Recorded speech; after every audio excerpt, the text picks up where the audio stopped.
Y el tema es toxoplasmosis y toxocariasis. Muy bien. Como introducción, principalmente tenemos que recordar que el Toxoplasma gondii es un parásito que va a infectar a 1/3 de la población humana y es una de las principales causas de uveitis posterior infecciosa en todo el mundo. ¿Ok? Podemos llegar a tener complicaciones graves como cicatrizaciones retinocoroideas, opacidades vítreas, glaucoma y neovascularización coroidea.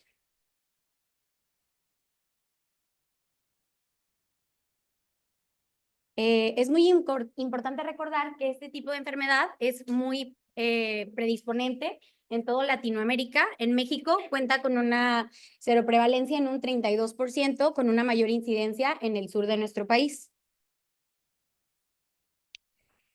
Los factores de riesgo principales para este tipo de enfermedad, como ya sabemos, es que no haya una buena cocción de la carne, que también no la vemos muy bien nuestras frutas, nuestras verduras. También es muy común un factor de riesgo en mujeres embarazadas, que también estemos consumiendo agua contaminada.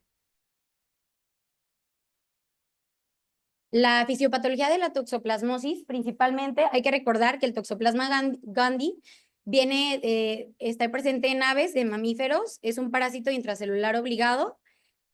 Cuando el huésped comienza a desarrollar inmunidad, comenzamos a tener una multiplicación de taquizoitos que se detienen, se comienzan a formar quistes que persisten en estado de latencia durante varios años y podemos llegar a tener problemas principalmente en céfalo, ojos y en músculo.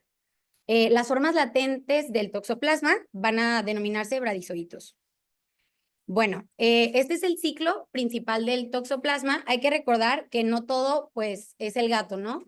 Tenemos que recordar que también puede ser por otro tipo de animales, como aquí están los roedores, aves que pueden llegar también a estar infectados, ya sea que el gato se comience a alimentar de este tipo de animalitos o que estos oquistes se encuentren pues en su tracto gastrointestinal y que puedan llegar al suelo y llegan a contaminar diferentes tipos de objetos. Alimentos principalmente, entre otras cosas. El oquiste puede permanecer en el suelo durante más o menos de 6 a 8 meses. Ya después también podemos tener ya los alimentos y objetos contaminados, como comenté previamente. La infección también puede ser por ano, mano, boca. Y contacto directo a través de estos tipos de animales, ¿no? También por último, puede ser un poquito que no es tan común que podamos tener este tipo de enfermedad por transfusiones y por trasplantes, ¿ok? Cualquiera de estas vías puede llegar a ser pues una vía principal para poder tener este tipo de infección. Y por último, pues la transmisión transplacentaria, ¿no? De madre a hijo. La infección, como comenté previamente, puede ser secundaria a la ingestión de ovoquistes, a la ingestión de quistes tisulares, a la transmisión placentaria y pues la de sangre o trasplante de órganos. Vamos a hablar un poquito sobre la toxoplasmosis congénita. Es importante saber que en una madre no va a haber como algún síntoma o signo característico de este tipo de enfermedad. Pueden ser desde cualquier fiebre o tos hasta cualquier cosa, ¿no? Es importante recordar que tenemos que tener en cuenta que esto viene siendo la afectación, casi siempre es mucho más grave en el primer trimestre de una mujer embarazada. Si llegan a sobrevivir los fetitos, o sea, los niños, pueden llegar a tener algún problema en un 75% de retinocoroiditis, ¿no? Casi siempre en la mayoría de los casos. Del nacimiento a los 6 meses, lo que podemos llegar a ver en los niños, pues son varias cosas: prematuridad, bajo peso al nacer, ictericia, lo que más nos importa, pues pérdida de visión, calcificaciones intracraneales, convulsiones o algún tipo también de retraso mental. Vamos a hablar un poquito sobre la toxoplasmosis adquirida, que puedes verlo en adultos inmunocompetentes, en su clínica en un 80 a un 90%, que podemos encontrarlos en unos hallazgos espontáneos o también aleatorio, ¿no? Podemos encontrar adenopatía cervical, fiebre, malestar, faringitis, otras manifestaciones raras y un poquito más generales. Y vamos a encontrar también una retinitis precoz hasta en un 20% de los casos, que el paciente nos va a manifestar como una disminución de la agudeza visual, ¿no? Muy bien, en pacientes inmunodeprimidos puede ser también adquirida o se puede deber a algún tipo de reactivación de alguna infección persistente. Por eso es tan importante hacer hincapié y pedirle a los pacientes sobre diferentes tipos de enfermedades como VIH, TB, pedir TORCH, ¿no? Es importante checar que no haya ningún tipo como de concomitancia, como lo estoy comentando, debido a que la sintomatología o las repercusiones visuales van a ser muchísimo más peores, ¿no? Bueno, vamos a hablar ahora sí sobre la toxoplasmosis ocular. Este tipo de enfermedad tiene a deberse a una infección congénita reactivada, también puede ser más por la adolescencia y en la tercera década de la vida. Puede desarrollar una retinitis necrosante localizada y también inflamación granulomatosa secundaria de la coroides que pueden llegar a ocasionar un dolor ocular, visión borrosa y en ocasiones ceguera. Todo esto obviamente depende de donde se encuentre el tipo de la lesión al nivel de la retina. Las manifestaciones oculares que podemos llegar a encontrar, ahorita las vamos a decir.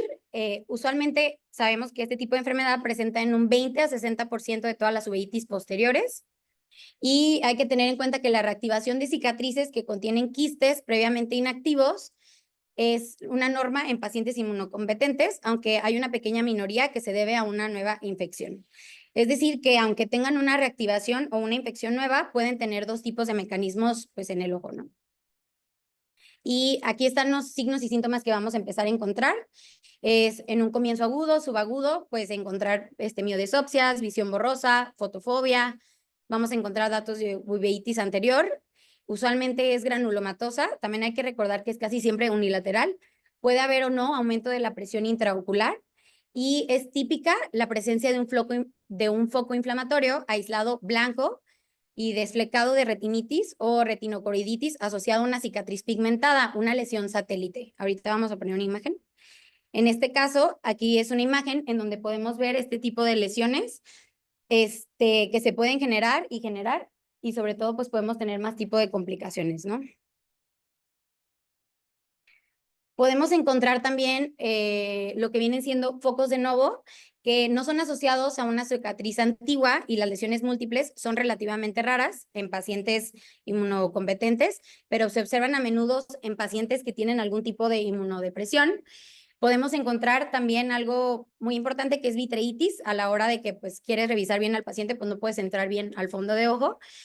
Usualmente vamos a encontrar el faro de niebla, que es la descripción típica, ¿no? Y podemos también encontrar vasculitis y edema de papila también. Aquí es una imagen de cómo podemos llegar a encontrar este tipo de afección en el ojo.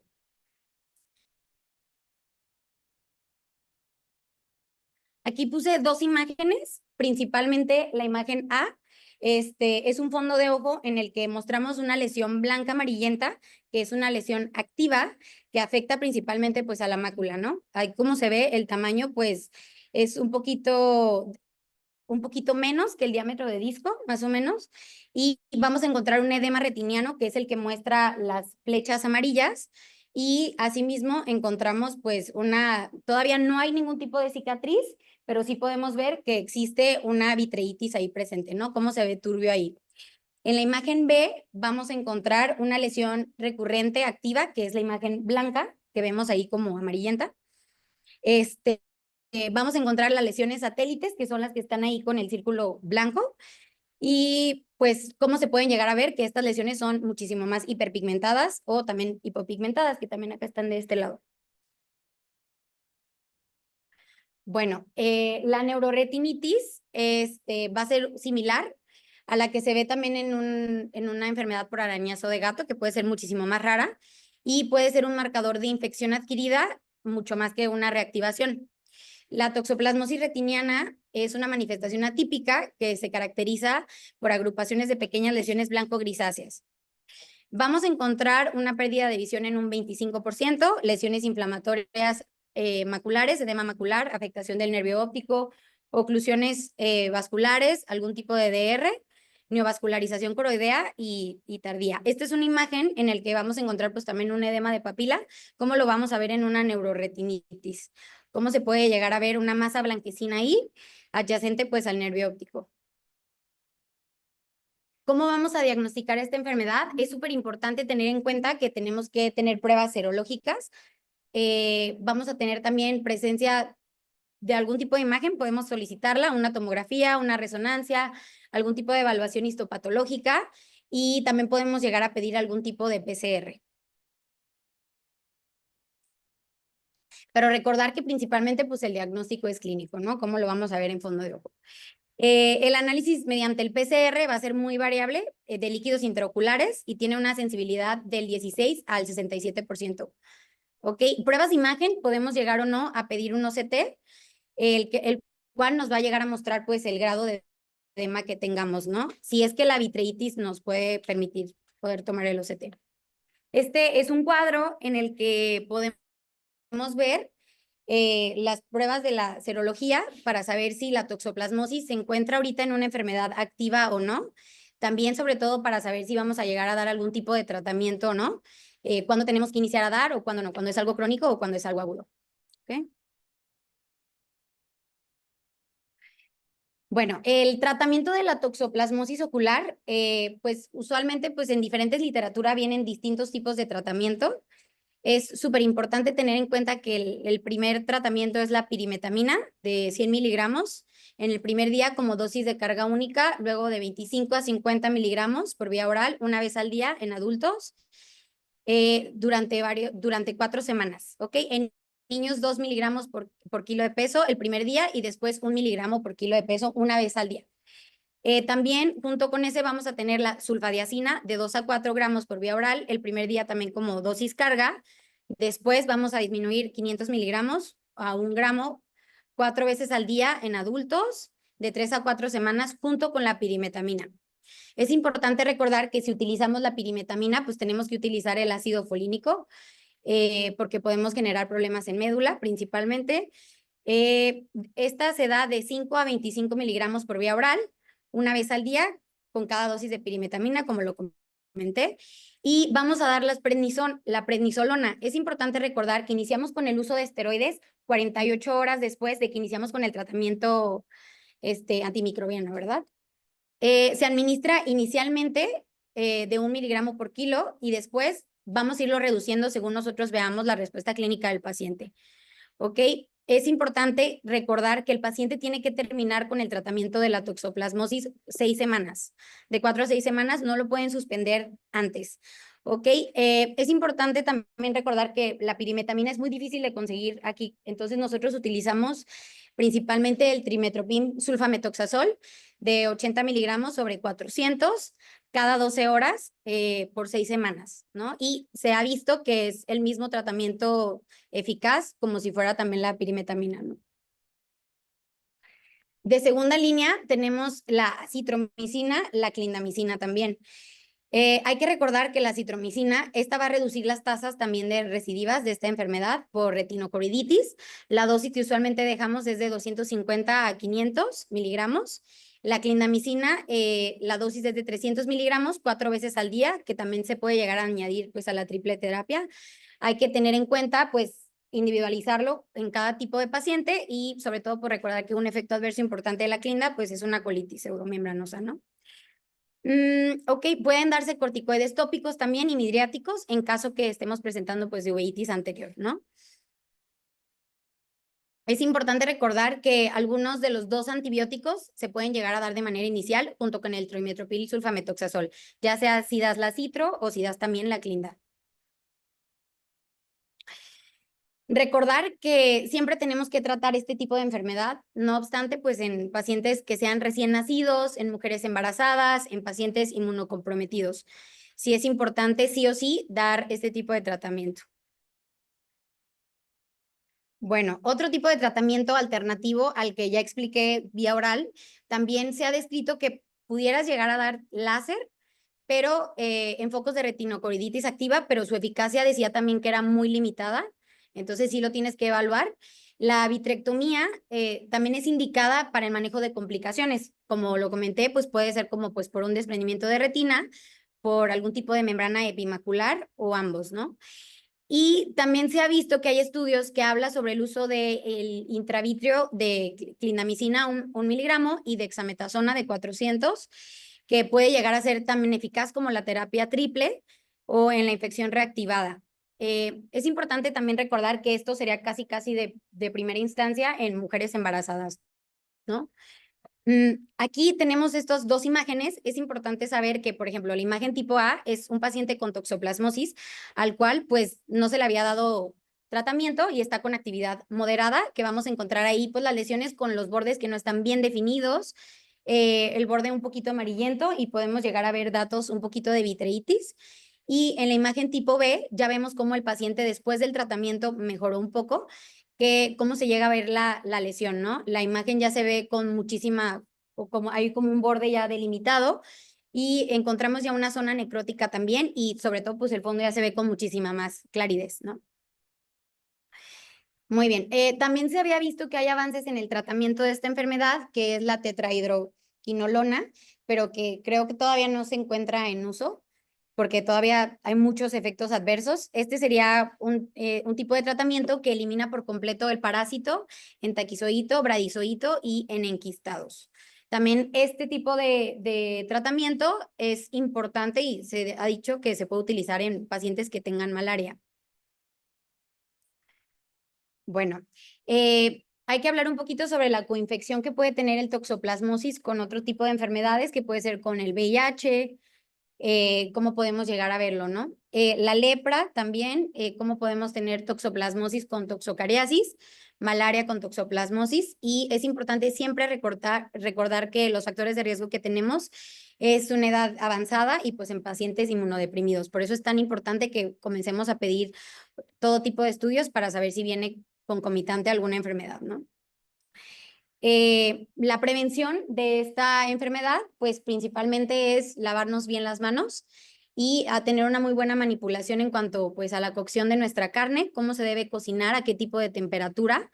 También decía que el agua es importante que si no sabes de dónde la estás consumiendo, la pudieras, que pongas el agua 10 minutos a como pues en la estufa para que pues perdieran ese tipo de los parásitos se murieran sin ningún problema, pero tienen que ser 10 minutos.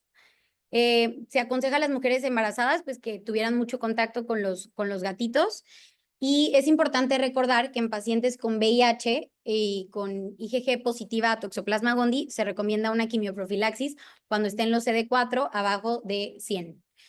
Y el tratamiento que usualmente se da, pues trimetoprim sulfamethoxazol una vez al día. Las alternativas para este tipo de pacientes que no lo pueden llegar a tolerar, pues ya sería dar Dapsona y 50 miligramos una vez al día, más pirimetamina 50 miligramos una vez a la semana y leucovorina. La quimioprofilaxis también se continúa hasta el recuento que los CD4 ya se encuentren arriba de 200. Bueno, vamos a hablar ahora sobre la toxocariasis. Este tipo de enfermedad usualmente es de 2 a 5% de los adultos se encuentra en zonas urbanas, mientras más también que en áreas rurales. La toxocariasis también es una importante infección para datos de uveitis posterior. Es causada principalmente por un ascarí intestinal muy común en los perros, que es la Toxocara canis. La variante felina va a ser Toxocara cati, que también esta la puede llegar a causar. En los seres humanos se infestan por ingestión pues al suelo, alimentos contaminados con huevos, expulsados en las heces caninas, o los niños son uno de los pacientes que tienen muchísimo mayor riesgo porque pues ellos juegan, no se lavan las manos.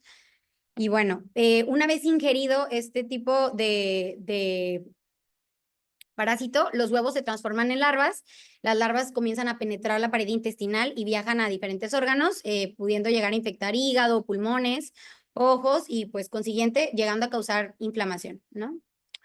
Aquí es una imagen del ciclo en donde comenzamos a tener esta enfermedad, en donde se observa que pues no solo el perro nos va a causar esta enfermedad, sino también el gato, y hay otros animales que también pueden ser reservorios para esta enfermedad, como el pato o el conejo. Menciona que los perros pueden llegar a tener muchísima más cantidad de larvas o parásitos, por eso es tan importante que desparasitemos a nuestros animales. Es importante desparasitar por eso principalmente. El ciclo por alimentación y por heces se comienzan a depositar esto pues en el suelo, básicamente comienzan a vivir más o menos también de 8 a 12 meses. en el suelo húmedo que no se pueda llegar a limpiar, ¿no? Pueden causar lesión cutánea al tocarla, posterior a mano, a boca, y de ahí va el ciclo, ¿no?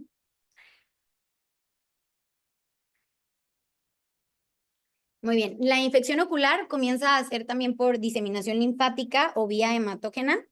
Durante una infección sistémica inicial, por reinfección o por alguna reactivación tardía a una larva enquistada o en tejidos periféricos. ¿Ok? La larva que podemos ver, pues entra al ojo vía coroides, arterias retinianas y ciliares, puede exhibir movimientos migratorios en el ojo, moviéndose a través de la coroides y en la retina, ocasionando una respuesta inflamatoria. El paciente puede llegar a tener algún tipo de síntoma, como llegar a decirnos que tiene algún tipo como de prurito, principalmente. Muy bien. El daño a las estructuras oculares va a ser pues daño directo por alteración mecánica causada por la migración del parásito, daño tóxico también por los productos secretados que tiene el parásito o indirecto dependiendo del grado de respuesta inflamatoria producido por Toxoplasma canis. El cuadro clínico, pues como comenté, pues va a ser un poquito diferente, no es como que vamos a ver en sí algún tipo de síntoma. Es frecuente la infección asintomática. La toxocariasis visceral también es llamada larva migratoria visceral. Es una enfermedad sistémica de gravedad variable que suele ocurrir en niños de 2 a 7 años, como comenté. Ellos son los principales en tener este tipo de enfermedad. La toxocariasis oculta se asocia a leves síntomas o ya pues síntomas sistémicos. La toxocariasis ocular, larva migratoria ocular. Muy bien, hay tres tipos de formas de toxocariasis, principalmente el granuloma periférico, el granuloma del polo posterior y la endoftalmitis crónica, ¿ok?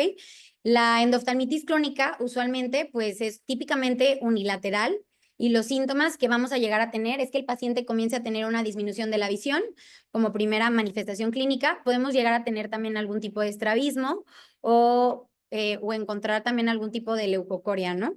Moscas volantes y, pues comenté, pérdida de la visión unilateral. Podemos también llegar a ver uveitis anterior, vitreitis, corioretinitis, papilitis y algún tipo de granuloma del fondo de ojo. En imagen podemos encontrar un exudado denso, blanco, grisáceo, similar como a un blanco de nieve de la pars planitis y puede afectar a retina periférica o a la pars planas. Es importante recordar que las posibles complicaciones que podemos tener con esta enfermedad, pues se puede llegar a encontrar un desprendimiento traccional de retina o del cuerpo ciliar, podemos llegar a encontrar hipotonía, que puede también después provocar una tisis, y el pronóstico visual, pues a menudo en este tipo de pacientes, pues es muy malo, ¿no?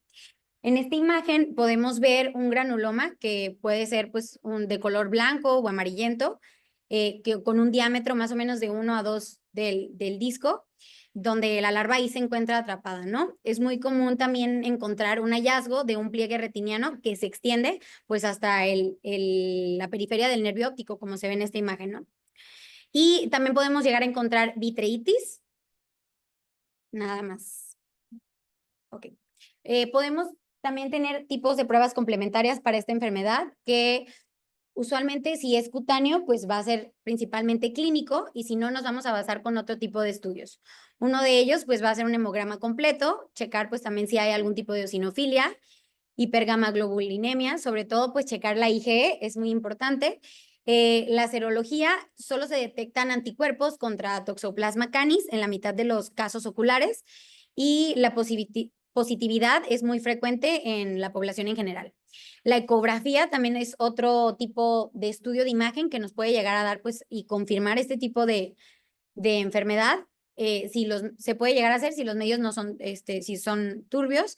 Y paracentesis también del humor acuoso o aspirado vítreo para eosinofilia, detección de anticuerpos y PCR. A veces se puede realizar la biopsia de un granuloma cutáneo o de otros sitios en busca de larvas. ¿Ok? El diagnóstico es, como comenté, principalmente es clínico. Podemos llegar a solicitar los estudios que ya comentamos. También se puede llegar a utilizar ELISA para la concentración de anticuerpos de Toxoplasma canis presentes en el suero hasta en un 90% de los pacientes. El análisis de líquidos intraoculares de vitrio y humor acuoso, pues es importante y principal para confirmar este tipo de enfermedad.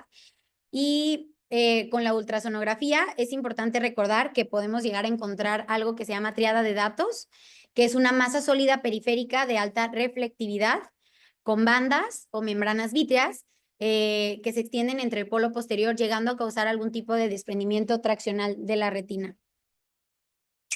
Este tipo de enfermedad también es importante recordar que puedes hacer un diagnóstico diferencial con retinoblastoma o enfermedad de Coats, también con ROP.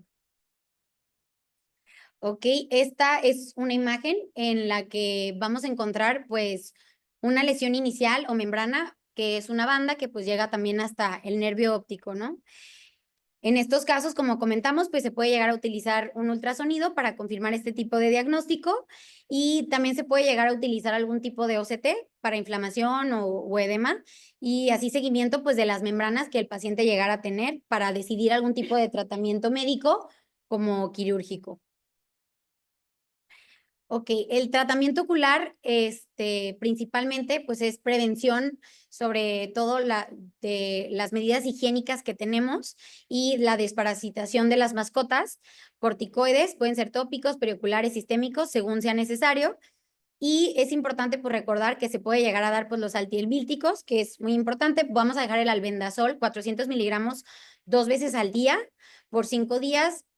Y también podemos llegar a dejar mebendazol de 100 a 200 miligramos 2 veces al día. Muy bien. Se ha descrito también la aplicación de criocoagulación en casos de algún tipo de granuloma periférico y la aplicación de fotocoagulación directa del parásito, pues todavía no sabemos bien porque pues, dice que los resultados pueden ser muy, muy inciertos. La vitrectomía, pues usualmente es para las secuelas traccionales que comienzan a amenazar la visión, ¿no? Como comentamos que pues es el desprendimiento de retina. Y el pronóstico es, pues, la mejoría de la agudeza visual de la cirugía depende mucho del estado previo que haya tenido el paciente de su mácula anterior y, pues, si hay o no algún tipo de ambliopía. Y, bueno, creo que eso es toda mi parte. No sé si él lo quiere agregar más cosas.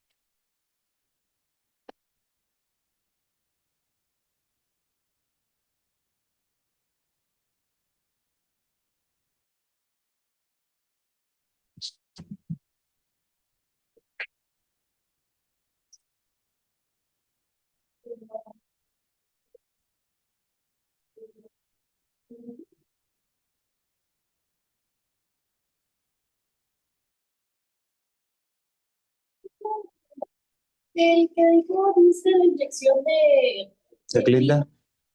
Frenil, ¿se aplica al mismo tiempo? Entonces, la Yo- reactivación o los tenemos que esperar con reacciones para los sistemas. Yo no lo utilizaría como de entrada, ¿no? Porque es un cuadro inflamatorio. Todo lo que tú metas al ojo lo vas a provocar más. A lo mejor en cuadros un poquito donde no quieren jalar, pero de todos modos, siempre funciona con lo tópico y lo oral.